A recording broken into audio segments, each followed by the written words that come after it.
पूजा पाठ, कर्मकांड, ज्योतिष सीखने एवं सनातन धर्म से संबंधित वास्तु शास्त्र, जंत्र मंत्र, तंत्र, शास्त्रोक्त ज्ञान प्राप्त करने के लिए जुड़े हमारे इस चैनल से। नमस्कार मित्रों, स्वागत है ज्योतिष शिक्षा के इस कार्यक्रम में, जहां पर आप तिथियों का अध्ययन कर रहे हैं। हमारे जीवन में तिथियों का क्या महत्व है, किस तिथि में कौन सा कार्य करें और कौन सा कार्य ना करें, यह संदेह हमें सदैव बना रहता है। यह बहुत ही छोटी जानकारी है, लेकिन इसका बहुत बड़ा महत्व है। मित्रों, आज आप देख रहे हैं समाज में कि पितृदोष से बहुत लोग प्रभावित हैं। यह आज हम पितृदोष के विषय में अमावस्या तिथि का संपूर्ण विश्लेषण लेकर के आए हैं। यदि आपका जन्म अमावस्या तिथि को हुआ है तो आप थोड़ी देर के लिए हमारे साथ रहेंगे तो निश्चित रूप से आपको कुछ सटीक और सही जानकारी जो शास्त्रों के अनुसार बताई गई है वो आपको प्राप्त होगी। अमावस्या तिथि का हमारे जीवन में क्या महत्व है? अमावस्या तिथि का बहुत बड़ा महत्व है। हिंदू पंचांग की 30वीं तिथि होती है, महीने की अंतिम तिथि है और श्री कृष्ण पक्ष की अंतिम तिथि अमावस्या कहलाती है। इस तिथि का नाम शनिवाली भी है। हिंदी में अमावस्या कहते हैं। अमावस्या तिथि का निर्माण तब होता है जब सूर्य और चंद्रमा का अंतर शून्य हो जाता है। सूर्य और चंद्रमा दोनों एक साथ होते हैं तब अमावस्या तिथि का निर्माण होता है। सूर्य और चंद्रमा के बीच में कोई अंतर नहीं रह जाता। इस दिन आकाश में चांद दिखाई नहीं देता है। इस तिथि पर भगवान शिव, माता पार्वती के पूजन का विधान है। मान्यता है कि इस तिथि के दिन केतु का जन्म हुआ था। अमृत पान के अनुसार राहु और केतु जो एक ही बताए गए हैं, तो केतु का जन्म हुआ। अमावस्या तिथि के जो स्वामी हैं वो पितर देवता हैं। इस तिथि पर चंद्रमा की 16वीं कला जल में प्रविष्ट हो जाती है। कोई कला नहीं रहती, सब जल में प्रवेश कर जाती है। तो इस दिन चंद्रमा आकाश में दिखाई नहीं देते हैं। इस तिथि पर वह औषधियों में रहते हैं।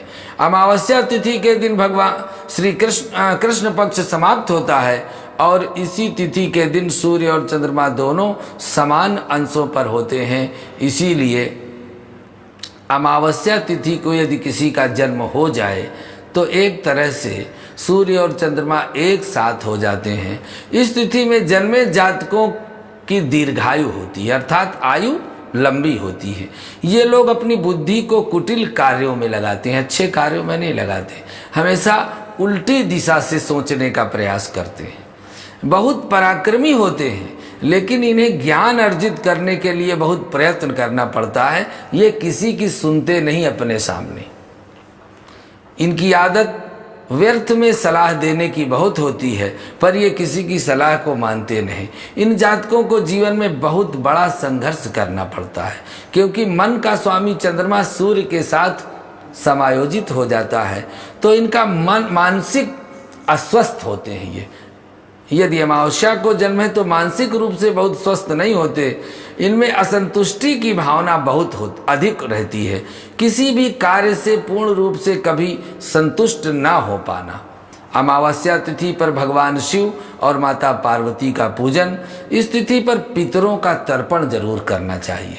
यदि आपके परिवार में, आपके घर में बहुत समय से पितृदोष है, बहुत लोगों से आपने पूछा है कि हम पितृदोष के लिए क्या करें। कोई कहता है कि गया श्राद्ध करो, कोई कहता है पिंडदान करो, कोई कहता है श्रीमद् भागवत करो, कोई कहता है ये पुराण करो, कोई कहता है ये भगवत गीता पढ़ो। लेकिन सब कुछ सबके लिए करना संभव नहीं है। तो फिर हमारे पूर्वज इस पितृदोष से बचने के लिए क्या करते थे? बहुत ही सरलतम विधि से क्या करते थे कि प्रत्येक अमावस्या को गंगा में या नदियों में स्नान करने के लिए जरूर जाते थे। मित्रों, आज के समय में हमने स्नान घर में तो रोज ही करते हैं, पर इसको स्नान नहीं माना जाता। शास्त्र विधि से स्नान वही माना जाता है जब मनुष्य का शरीर पूरा जल में डूब जाए। यदि नहीं डूबता है तो बहुत से दोष उसके शरीर में लगे रहते हैं। इसलिए हमें नदियों में स्नान करना चाहिए और वहाँ जाकर के एक ब्राह्मण को भोजन देना चाहिए। सूखा सीधा ले जा सकते हैं, आटा दाल चावल, तो स्नान करके वहाँ पर घाट में जो लोग बैठते हैं उनको दान करिए। इससे हमारे पितर प्रसन्न होते हैं। और हमको जल के अंदर ही खड़े हो करके भगवान सूर्य को 3 अंजलि जल देना चाहिए और प्रार्थना करनी चाहिए कि हे भगवान भास्कर, हमारे पितरों का उद्धार करो और हमारे जो पितर प्रेत योनि में चले गए हैं उनका भी उद्धार करो। ऐसा कह करके उनसे प्रार्थना करनी चाहिए और दक्षिण दिशा की ओर अपने पुत्रों का नाम लेकर के, अपने पितरों का नाम लेकर के, पूर्वजों का नाम लेकर के 39 अंजलि जल देना चाहिए।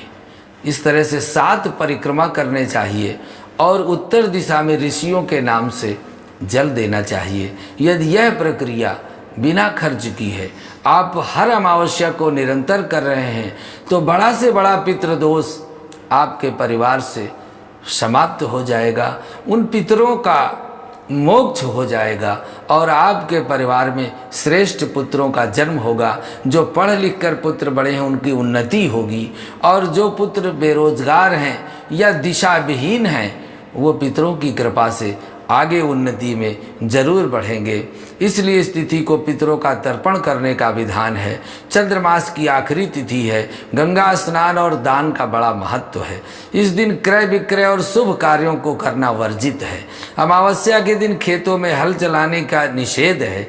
इस तिथि पर जब कोई बच्चा जन्म लेता है तो शांति पाठ कराना पड़ता है, क्योंकि उसमें नक्षत्र दोष आ गया, अमावस्या जनित एक दोष आ गया, उसमें नक्षत्र शांति होती है। इस तरह से वर्ष में 12 अमावस्याएं होती हैं और यह सभी अमावस्याएं ग्राही हैं। इन अमावस्याओं में प्रमुख पर्व और त्यौहार के रूप में मौनी अमावस्या के रूप में माघ की अमावस्या, बैसाख की अमावस्या को हम सर्प दोष की मुक्ति के लिए, जेठ की अमावस्या को शनि दोष के निवारण के लिए, आषाढ़ की अमावस्या को पितरों के दोष के निवारण के लिए, श्रावण की अमावस्या को हरियाली अमावस्या के रूप में जानते हैं, भाद्रपद की अमावस्या को कुश ग्रहणी अमावस्या कहते हैं और कार्तिक अमावस्या में दीपावली दीपों का पर्व मनाते हैं और मार्गशीर्ष अमावस्या को सोमवती अमावस्या के नाम से जानते हैं। इस तरह से इन अमावस्या तिथियों का जो हमारे जीवन में महत्व है वह यह पितरों की तिथि है। अन्य सब तिथियों के देवता हैं लेकिन यह तिथि पितरों को समर्पित है। यदि अमावस्या तिथि में हम धर्म कर्म पूजा पाठ करते हैं वह पितरों को प्राप्त होता है और जब पितर प्रसन्न होते हैं तभी परिवार में श्रेष्ठ संतानों का जन्म होता है। इसलिए इस अमावस्या तिथि का विशेष महत्व आज हमने आपको बताया है। यदि आप इसके अतिरिक्त और भी कुछ जानना चाहते हैं, कुछ प्रश्न करना चाहते हैं, कुछ जिज्ञासा है आपके मन में, तो कमेंट में जाकर के आप लिख सकते हैं। यदि आपके जीवन में कोई विष दोष, नाग दोष, सर्प दोष, अमावस्या जनित जन्म दोष है, आप इसके लिए अपनी जन्म कुंडली का विश्लेषण करा सकते हैं। आप अपने जन्म कुंडली के विषय में हमारे व्हाट्सएप पर लिख करके अपने जन्म कुंडली के विश्लेषण से अपने जीवन की जटिल समस्याओं का निराकरण पा सकते हैं। आज के लिए बस इतना ही। अगले भाग में पुनः आपके लिए एक अच्छी जानकारी लेकर उपस्थित होते हैं। नमस्कार।